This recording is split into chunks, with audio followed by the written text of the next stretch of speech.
झूठ अगर बाजार में बिकता तो कांग्रेस ही उसकी सबसे बड़ी बोली लगाती, क्योंकि कांग्रेस का चाल, चरित्र और चेहरा तीनों ही झूठ की बैसाखी पर खड़ा है। लेकिन कांग्रेस अब इसी बैसाखी से सत्ता के सपने देखना शुरू कर चुकी है। तभी तो हमारे मध्य प्रदेश को बदनाम करने की साजिश में पूरी जान झोंक चुकी है। ताजा मामला झूठ की बुनियाद पर लिखी गई एक खबर को बनाया है। इन कांग्रेसियों की मूर्खता पर आपको भी हंसी आएगी कि ये मूर्ख जो हुआ ही नहीं उसी पर छाती पीटने में लगे हैं। दरअसल बिना किसी तथ्य के, बिना किसी प्रमाण के एक अखबार ने फर्जी खबर लिख दी और कांग्रेस लग गई छाती पीटने में।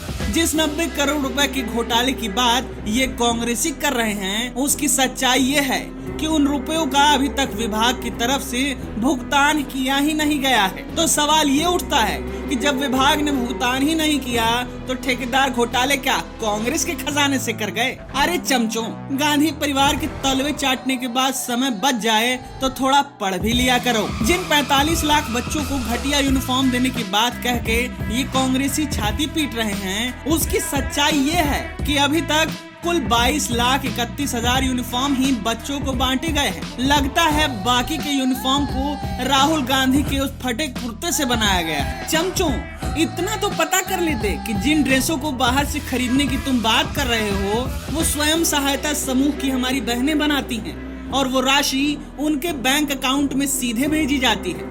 अब ये बताओ, तुम्हारी नफरत की दुकान में बच्चों की यूनिफॉर्म भी मिलने लगी क्या? इस घोटाले की जानकारी ना ही सरकार को मिली और ना ही मुख्य सचिव ने इस मामले की जांच के आदेश दिए हैं और ये चमचे अपनी अलग खिचड़ी पकाकर जनता को मूर्ख बनाने में लगे हैं। लेकिन याद रखो चमचों, भले ही तुम कितनी ही छाती पीटो, ये एमपी की जनता अब तुम्हारे झांसे में नहीं आने वाली।